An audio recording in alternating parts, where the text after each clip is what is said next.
আজ মধ্যপ্রাচ্যের আকাশে উত্তেজনা অস্বাভাবিক মাত্রায় বৃদ্ধি পেয়েছে। ইরান থেকে ইসরায়েলের দিকে ব্যালিস্টিক ক্ষেপণাস্ত্র ছুড়ে আসছে এবং লাখ লাখ মানুষ নিরাপদ আশ্রয় কেন্দ্রে অবস্থান করছে। এটাই কি মূল হামলা? বিশ্ব আজ জেগে আছে। ইসরায়েলি বিশ্লেষকরা বলছেন, ইরান ধাপে ধাপে ক্ষেপণাস্ত্র ছুড়ছে যাতে মানুষ দীর্ঘ সময় বাংকারে থাকতে বাধ্য হয়। প্রতিটি ক্ষেপণাস্ত্রের প্রতিক্রিয়া কি পুরোপুরি সফল? না, তবে ভীতি তৈরি হচ্ছে। রাতভর উত্তেজনা অব্যাহত। আজ সকাল থেকে সংযুক্ত আরব আমিরাতের দুবাই এবং বাহরাইনের মানামায় বিস্ফোরণের শব্দ শোনা গেছে। দুবাইয়ে দুটি বিস্ফোরণ, মানামায় একটি। সতর্ক সংকেত বাজছে। এই বিস্ফোরণ কি শুধু বার্তা নাকি বড় কিছু ঘটতে চলছে? বাহরাইনের স্বরাষ্ট্র মন্ত্রণালয় জানিয়েছে, নাগরিকরা শান্ত থাকুন এবং নিকটস্থ নিরাপদ স্থানে যান। কিন্তু আকাশে অস্বাভাবিক গতিবেগ চলছে। প্রতিটি শব্দ, প্রতিটি বিস্ফোরণ ইরানের শক্তিকে আরো ভয়ের মধ্যে ফেলে দিচ্ছে। জেরুজালেমেও আজ বিস্ফোরণের শব্দ শোনা গেছে।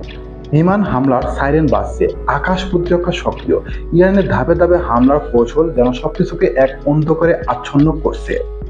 ইরানের ব্যালিস্টিক ক্ষেপণাস্ত্র প্রযুক্তি এবং পরিকল্পনা প্রতিটি মুহূর্তে ইসরায়েলের উপর চাপ সৃষ্টি করছে। প্রিয় দর্শক, আপনি হয়তো ভাবছেন পরবর্তী বিস্ফোরণ কোথায়?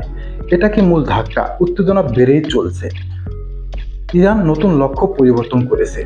হরমুজ প্রণালীর কাছে মাল্টার পতাকাবাহী প্রিমা তেলবাহী ট্যাঙ্কারকে ড্রোন হামলার লক্ষ্য বানিয়েছে Islamic revolution guards core IRGC.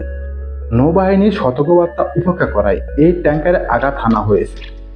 Prima ট্যাঙ্কারে তৈল ও রাসায়নিক পদার্থ বহন করা হচ্ছিল। আন্তর্জাতিক জলসীমায় উত্তেজনা আরও বাড়ছে। সমস্ত চোখ এখন প্রণালীর দিকে।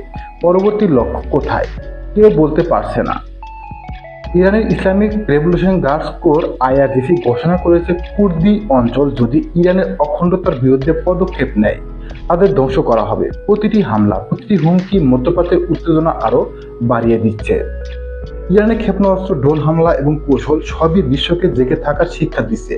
প্রতিটি বিস্ফোরণ, প্রতিটি সতর্কবার্তা দেখাচ্ছে ইরানের শক্তি এবং পরিকল্পনার গভীরতা। আগামী দিনগুলোতে আরও বড় ধাক্কা আসতে পারে। এটাই মূল যুদ্ধের পূর্বাভাস। আজকের এই রাত, এই বিস্ফোরণ, এই সতর্ক সংকেত সবই দেখাচ্ছে ইরানের পরিকল্পনা এবং শক্তি। মধ্যপ্রাচ্য এখন শান্ত নয়। আগামী দিনগুলোতে আরও বড় ধাক্কা আসতে পারে। চোখ রাখুন, বিশ্ব আজ জেগে আছে। প্রতিটি খবর আমাদের জানাবে পরবর্তী ধাক্কা কোথায়। এখনকার মতো ভিডিওটি এখানে শেষ করছি। আবারও নতুন কোনো আপডেট নিয়ে আপনাদের সামনে হাজির হব। আশা করি সেজন্য সুস্থ থাকবেন, ভালো থাকবেন, নিরাপদে থাকবেন। আল্লাহ হাফেজ।